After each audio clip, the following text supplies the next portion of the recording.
Ladies and gentlemen, welcome into the Heartland Weekend Show. I'm Justin Phillips, and with me is the very talented Wisconsin State Director of Americans for Prosperity, Megan Novak. We're here with a brand new show to discuss all the things that happened this week, the biggest stories, the winners, the losers, and we can't talk about this week without discussing data centers. So, data center subsidies became the defining fight for the governor's race this week. Tom Tiffany has outmaneuvered David Crowley and launched a statewide tour pledging to end data center subsidies in Wisconsin, while Senator Larson's own words have been used to attack Crowley from the left.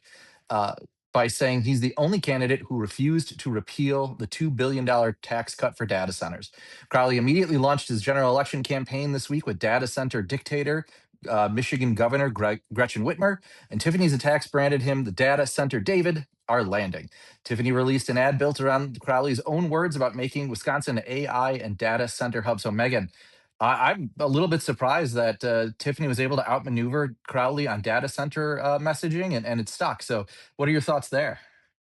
I think two things here. I mean, first, Tom Tiffany has been talking about protecting farmland since he got out into Congress. I mean, it started with protecting them from the wind turbines and solar takeovers.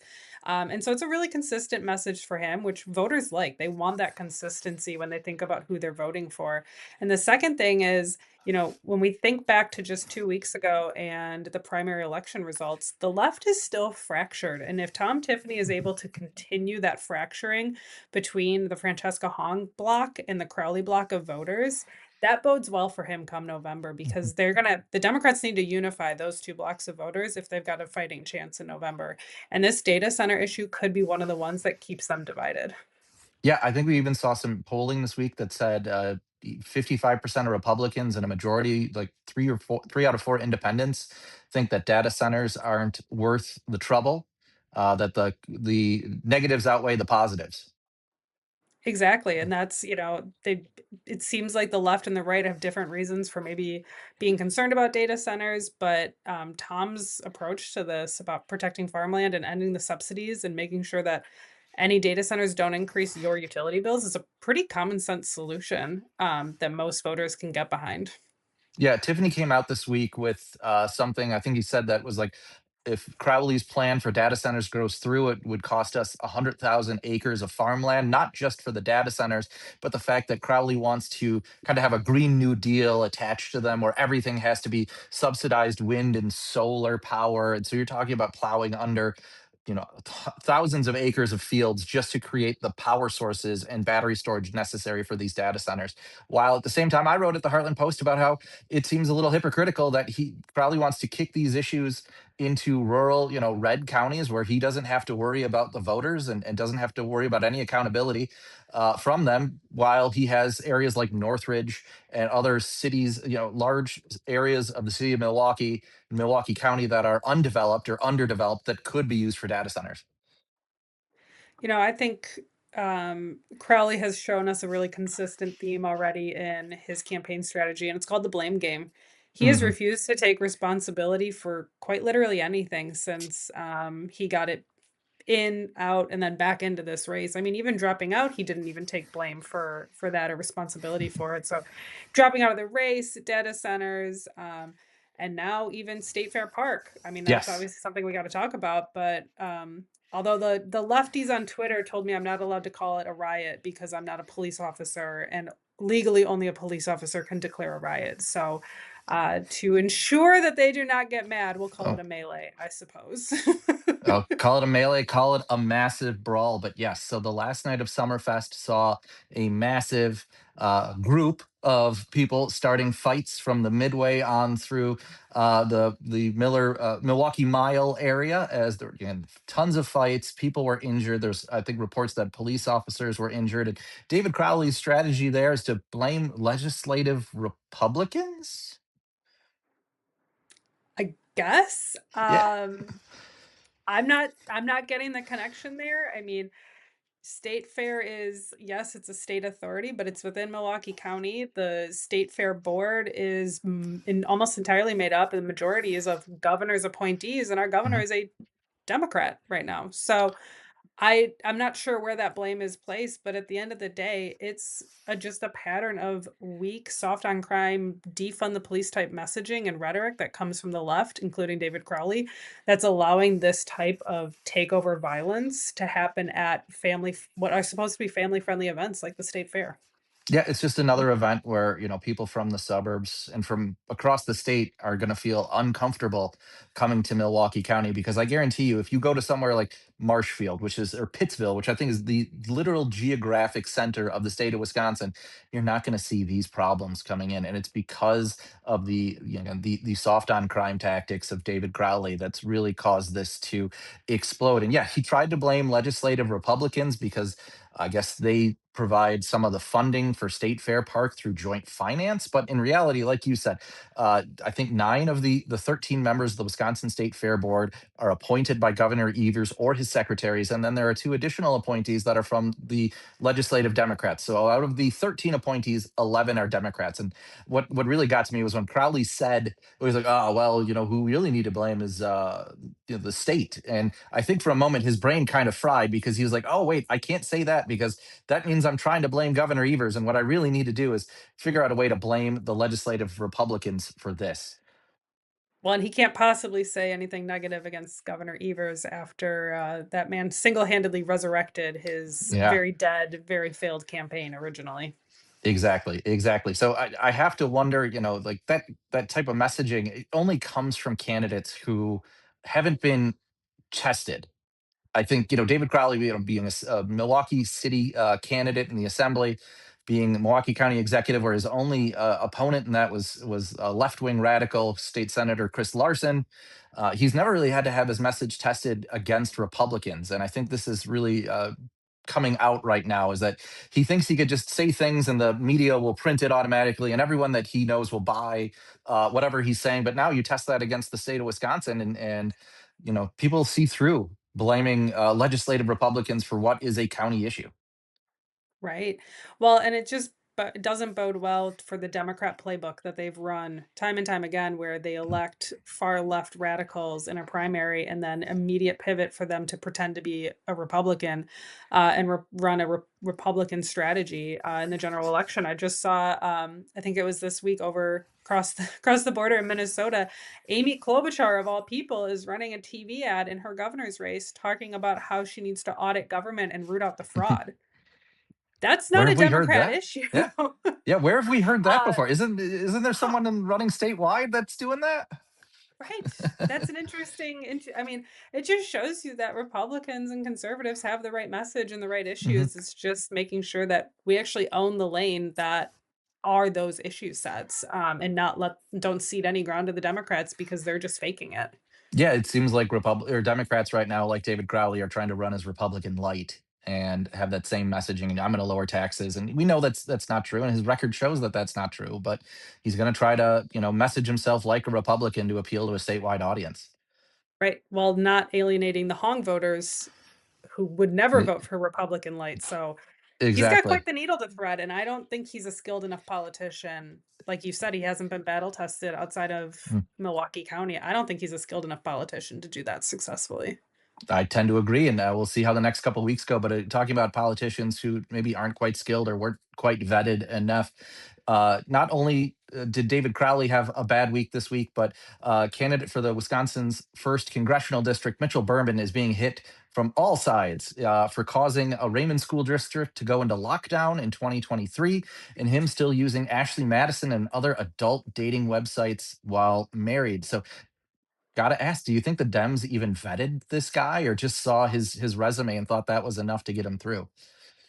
I think they went on resume only. This is a guy who's one of those clear Dem trained transplants into what's supposed to be a competitive district. And this guy is I think they are the once again, the Democrats have failed to recruit a serious competitive candidate against Brian Style.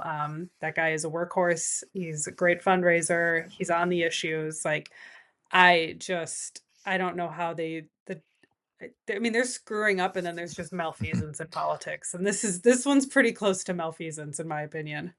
Yeah, especially when you had a relatively competitive primary. I know there were a handful of candidates in that race besides Mitchell. I think, even at the beginning, Randy Bryce, the perennial candidate, was in there, and you had Peter Begalis, who was a Milwaukee alderman who didn't technically live in the district, trying to vie for this seat. But Mitchell Berman got all the attention, and I think, again, it's the first congressional district for Democrats is Lucy with the football. Like, they always think, well, this could be the year, and we retired Paul Ryan, and it's an R+3, but every year they seem to fall short because of of bad candidates. Candidate quality matters, and just bad campaign tactics. Right, and meanwhile, Styles up with a great first ad, featuring his wife, mom, and grandma, that I Mhm. thought was really endearing, and pretty inoculating compared to this news that's coming out about, Mitchell Burnham.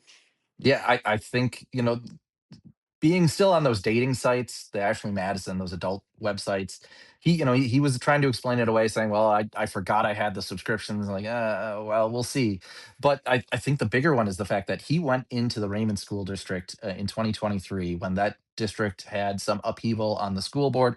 Some conservative members got elected. They took issue with some of the books that were in the library, that sort of thing, and he went and filed some open records requests, and then decided that 7:15, when he was dropping off his kid at in the school district, that was the time, and going to raise hell with one of the administrative assistants and demand his open records request be filed. And I can't think of a better or a worse way to start off your day than having a parent, come in demanding open records at uh, 7:15 in the morning.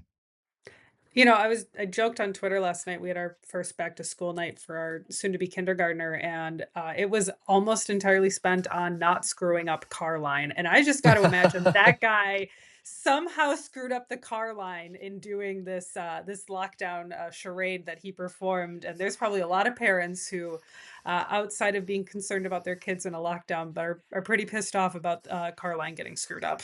Oh gosh, yeah. Same thing. My kids had their back to school night on Thursday, and three or four different situations in which parents or teachers were asking us, so is your kid getting dropped off at the bus, and or you dropping them off in the morning, and which way to go, and you have to go around the school and then come Yes. back, and here's the points, and we don't cut through the teacher parking lot. Like, made a big deal of that. And I still know there's always like one parent that does it, and you're like, come on, man, Come just take the on. extra seconds. It's no Yeah. big deal.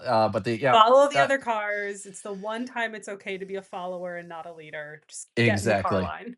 So I think you're right. I think if I'm a parent down in the first congressional district, and maybe I'm undecided on this one, I'm going to remember not necessarily the adult dating websites, or even some of the stuff with Raymond School District having to go into lockdown. But I'm remembering the guy who stopped the car line, who couldn't follow directions, and disrupted my morning. That's the person I'm not going to vote for. Exactly. So we got to talk about some legislative races quickly. One that really stood out this week is Senate Democrats tried to remove a Republican from the ballot, and they lost. Surprisingly enough, the Dane County court system came through for Republicans. In this case, it was Michelle Skinner, who's running for the 31st Senate District against Jeff Smith. The Dems allege that her primary residence is actually in Georgia, and that her nomination signatures, most of or nearly all of them, were invalid because she's not a resident. But Judge Jacob Frost denied the injunction for insufficient evidence, describing Skinner as a multi state person spending roughly 7 months in Altoona, and means that she should stay on the ballot. I know Wisconsin Election Commission still has the final say, but this should be the final hurdle she has to clear to get her name on the ballot. What a disaster for the Senate Democrats. I mean, they came out thinking that they had the silver bullet to ensure Jeff Smith's reelection Mhm. up in that Eau Claire district, and they pretty much got chastised by one of their own. I mean, Judge Frost, is not friendly to conservatives. I mean, he has ruled against Act 10 in the past. He Mhm. is as much of a liberal judge as they come, and for him to so quickly and so blatantly dismiss them in their lawsuit here just tells you how ludicrous it was in the first place, and such a distraction, and just a waste of time. And I know I called it out on X earlier this week, just that, like, voters care about the issues. They don't care about this nonsense. Mhm. And the Senate Dem staff were trying to pounce on me like, well, blah blah blah blah, whatever. Like, she doesn't live here. It's like, well, your own aside is now saying it was BS. So come on, guys. Like, Talk about the issues. Talk about Yeah, Jeff Smith wanting to keep the 400-year property tax. Talk about Jeff Smith voting against pretty much every tax cut that came across the Senate this session. Like, let's talk about those issues. yep, legislative or and Senate Republicans are playing a lot of defense this cycle, but I know the 31st Senate district is one where they really feel like they have a solid shot and can be on offense there. And the Dems really thought they had their chance to wipe that out, but instead they'll have to actually run a campaign for Jeff Smith and try to carry him across the finish line. And I know Michelle's a hard worker. She ran for assembly before up there and maybe didn't pull that one off, but I know she can probably do it this time. Yep, and Jeff Smith's just, he's been there for so long, and I think people Mhm. are ready for some change. There's parts of Eau Claire, of course, that, might not even may think he's too moderate, for their liking. I might sit home on that. So, these political games don't end up hurting the incumbent like Jeff Smith more than they hurt, a challenger like Michelle Skinner. Yeah, I think Eau Claire was one of the areas where Francesca Hong outperformed David Crowley, and an area where Crowley has to bring those votes home. And you think with a full college campus come November, they might have some trouble finding the votes needed if you can't get the socialists to come over for someone who's going to try to position himself again as a Republican light, as a moderate, critical thinking Democrat, even though he's just again a rubber stamp for whatever the left wants to do. Exactly. Say as what is it? Do as I say, not or yeah, do what I say, not what I do. Whatever that Exactly. saying is. Yeah, yeah. So one issue that you clued me into this week was the Milwaukee schools being under federal investigation for using race as a factor in discipline. Tell us more about this one, Megan. Right. It's from reporting from the Heartland Post that I read this week. The federal investigators sent a letter to Milwaukee Public Schools alerting them to this investigation of them potentially violating the 14th Amendment by factoring race into the disciplinary decisions that they were making for students. And so that is unfolding kind of as we speak and throughout the coming weeks as more comes clear on this investigation. But I think it just speaks to the larger problem of what's happening with and has been happening for a long time with Milwaukee schools and the public school side. And, kids can't read, they can't do math. It's an absolute it beyond a shame. I can't even think of the Hmm. word it is of how kids are coming out of this education system completely ill prepared for adulthood. And if this investigation comes up and says that, their disciplinary practices were factoring race in and either over disciplining or under disciplining based on race, like that's a major concern for parents and safety. I mean, you one of the major factors in the studies I've read of being a successful student is feeling safe at school. Hmm. And Hmm. if this disciplinary stuff comes true and the investigation shows these disparities, then we need to have a larger conversation about how that has impacted student learning. And frankly, one of the best solutions for it is expanding school choice and making Hmm. sure that kids can get out of those of schools where maybe there's more violence than there should be, which should be 0 in schools, just to clarify, like, goal should be 0 violence, but get those kids out of the school and into a choice or a charter school that is able to focus in on their learning and their safety at a better level, and I know you know, back before the primary, we were talking about how Francesca Hong wanted to end the choice, program, but it's David Crowley doesn't want to expand it at all. He doesn't want more kids taking advantage of school choice. He wants to kinda limit it as it is, and that should be just as concerning because we've got more kids who need help than ever before. No, 100% right there. Definitely have to wonder if this is like a 180 of the Obama era, where they sent this dear colleague letter that emphasized making sure that if you had punishments, that it was like racially equal, or that if you were punishing too many black kids, that you would be investigated. So this is a complete 180 of that. I think it's the right thing. Again, kids should be safe at school. It's not that it shouldn't be that hard to discipline kids who are the disruptors, and it should be heartening for families to know that the Trump administration is trying to make schools safer. And yes, school choice needs to be a top priority for these communities where you have the worst racial achievement gaps in the country.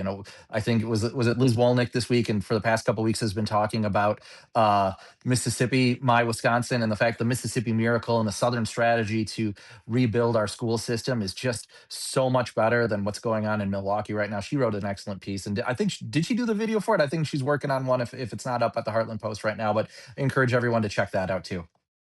Right, I mean, it just shows that it is possible, and safety and phonics a little bit, but all of those factor into kids being able to read at an appropriate grade level, and Mhm. with 7 in 10 Wisconsin students in 4th grade can't read at grade level right now, and that's largely driven by, Milwaukee and Madison disparities, and it has to change, or if you don't have the next generation being able to read, what future opportunities do they have? I mean, it's Exactly. just devastating. Unlike what Exactly. the resurfaced video of Governor Evers from a few years ago that was circulating online this week, in which he said the quiet liberal part out loud, I guess we'll say, of, Mhm. well, those kids were never gonna read anyways. The racism of low expectations there, Yes. exposed by Governor Evers and recirculated online this week. I know it was an old comment, but pretty relevant to the conversation here. Yeah, and you have to think that that type of attitude and philosophy still carries through at DPI right now, which is an absolute shame. That again, we see MPS, and the only thing the Democrats think can do to fix it is to add money, as opposed to actually trying to come up with solutions, trying to come up with better, curriculum that could benefit students instead of just more money for more bureaucrats and administrators. Exactly. So should we get to Something's gotta change. our winners and losers of the week? Oh, we should. We should. Yes. So I'll lead off with my winner. No surprise here, especially for our first episode, is Tom Tiffany. He outmaneuvered David Crowley on data centers. The messaging's landing. Calling him data center David has to be working for the campaign if they're pushing it this hard. And for David Crowley, the classic idiom is if you're explaining, you're losing. And right now, David Crowley is spending a lot of time trying to explain his position on data centers and how it's not as radical or outside the mainstream as Tom Tiffany says it is. But we know that he's the one who hasn't committed to rolling back any tax subsidies, and he wants to plow under farmland and in red counties because he doesn't have to worry about those voters. Yeah, my winner of the week, well, I mean, it's obviously all of the Heartland Post website visitors who are enjoying our first episode of the Heartland Post weekend, and this wonderful show.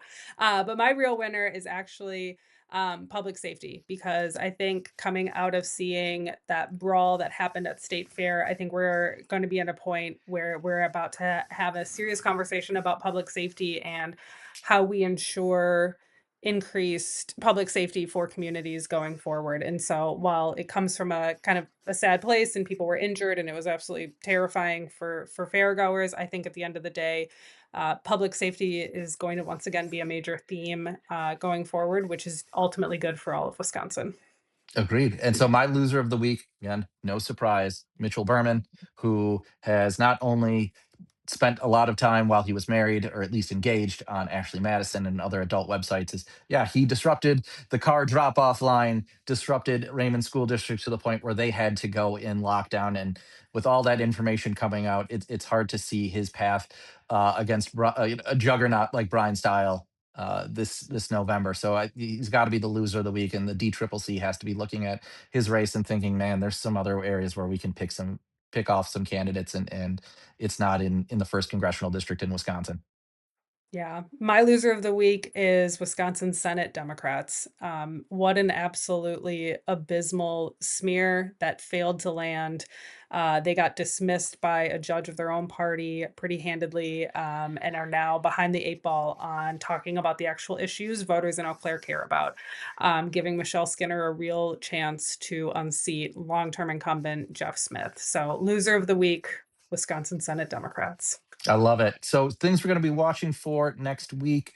The WEC is certifying the general election ballot on August 25th. I am sure Michelle Skinner is going to be on it, and the liberal Supreme Court is going to signal whether it could take up a challenge to Act 10. If you want to look at that a bit further, I spoke to Lucas Weber recently. That video can be found at the Heartland Post. He does a great job explaining the history of Act 10. He and I kind of reminisce about the early days of the Capitol takeovers and all that. So give that a read. Megan, anything you need to plug?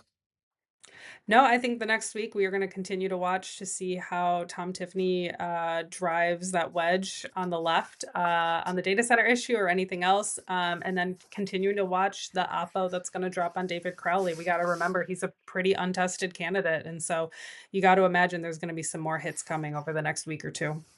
I'm looking forward to those. So, Megan, this has been fun. I hope we get to continue doing it.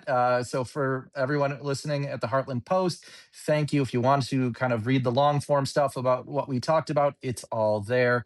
I'm Justin Phillips. She's Megan Novak. Have a great weekend and great week.